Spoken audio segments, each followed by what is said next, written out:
Selon les ordonnances du père fondateur de l'église du christianisme céleste, tout être humain décédé dans cette église, après son inhumation, 3 veillées de prière sont recommandées. Après quoi la messe huitaine. Que révèle la messe huitaine dans l'église du christianisme céleste? La réponse avec le devancier Darius Atakui, président de la fondation des Amis de Dieu d'Oshofa et aussi président de la paroisse Jéhovah Elion de Dekungwe. Voilà l'un des mystères cachés de notre église. Lorsque vous naissez dans cette église, le 8e jour, on fait la sortie d'enfant. Et le 41e jour, après la naissance, on fait action de grâce pour le fait que Dieu ait donné un enfant à cette église. Le même processus se révèle lorsque vous êtes décédé. Lorsque vous décédez, le 8e jour, on fait la messe de huitaine et le 41e jour, on fait la messe de 41e. Qu'est-ce que cela a comme signification? Le parallélisme religieux, il a parlé des fois le parallélisme spirituel. C'est ça. 1er jour à la naissance, 8e jour à la naissance, 41e jour à la naissance. Jour de décès, 8e jour après le décès, 41e jour après le décès.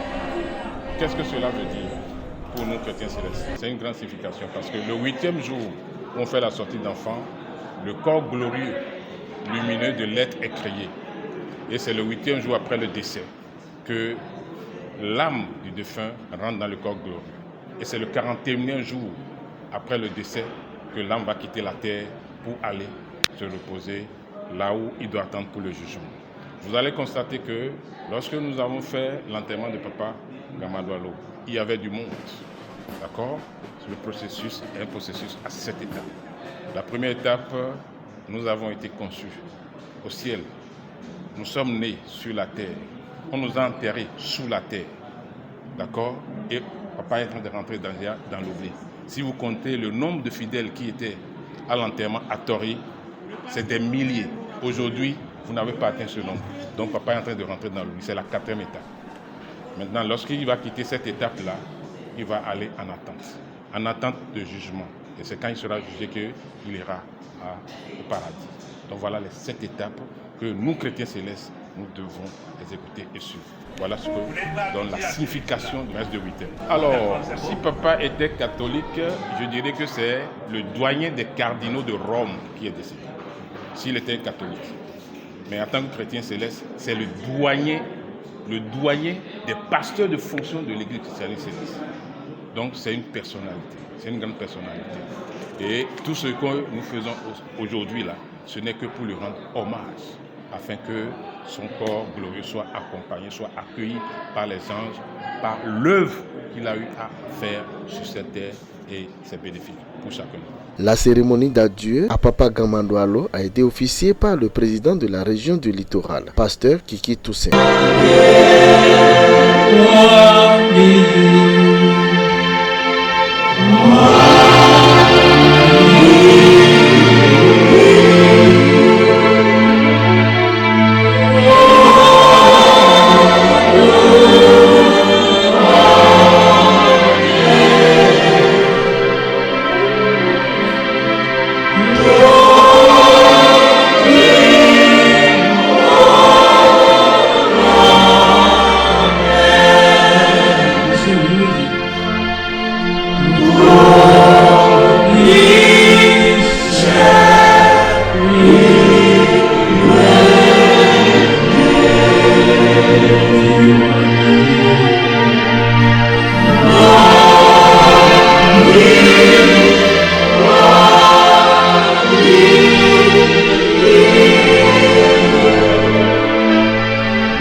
Wọ́n yóò tọ́gbẹ́ náà tán. Ìkọ́ yẹ sísè mímí tán. Ní kékeré mo jẹ́ kó tó kó àwọn fi bẹ́tọ̀ tán. Àwọn àjíjẹ́ ní kótó mẹ́bi ṣe jí. Ìkọ́ tó ní kótó àti kótó mẹ́bi ṣe jí. Bí mo kẹ́ni jọ̀wé dọ́rùn mi sí ti kàkà doyidoyi níṣẹ́. À cette occasion très spéciale, ce fut pasteur Koupaki Achille, ancien ami de Papa Gamandoualo, qui a nourri les âmes.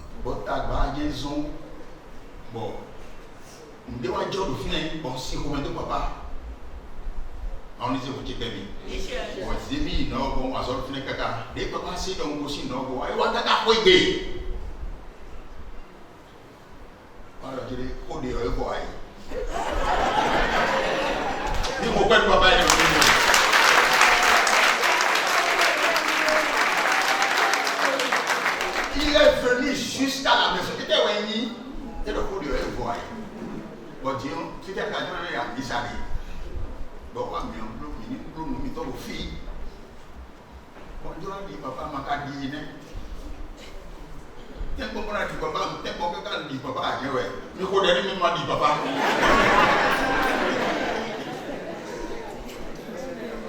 Et il a le papa dans le secours, il a un peu de sort. Il est d'une générosité. Peut-être qu'on a fait pour papa dans l'eau. Alors, c'est un bien commun. Il a essayé de voir nous. Il a un peu de temps. Vide un gilet, vide un dit. Il fait tout ça bien pour et ton rendez-vous. Le marchand le gomme, vide les débousants pour le faire. Vilaine pour dire coup d'homme, comme misère, ma fille, si je peux soigner, il y a un le fille de côté de fille. Ma ou n'est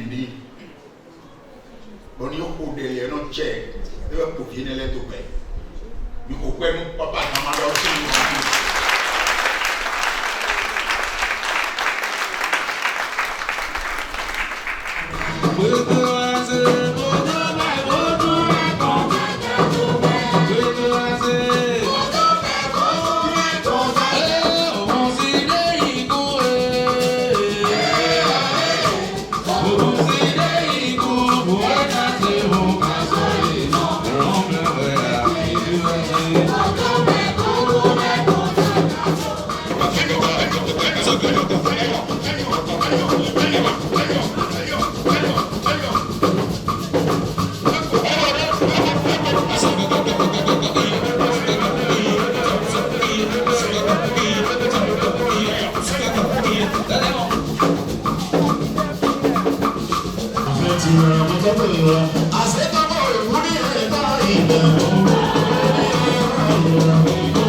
Jamais assez.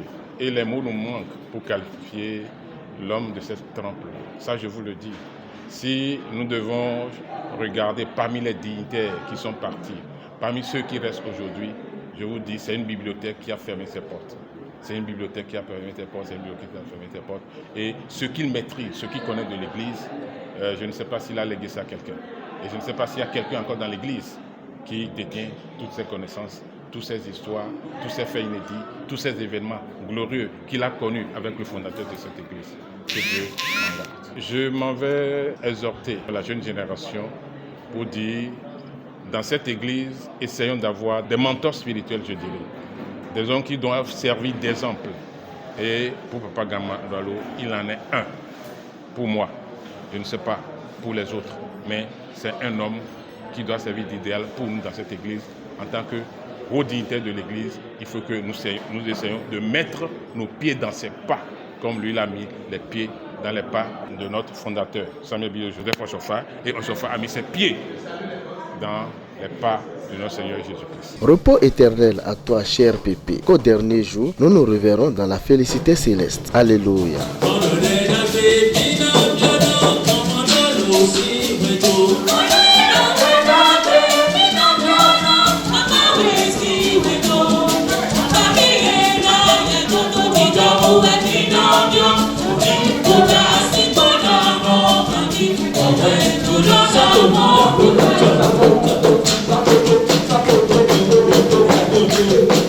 Thank you.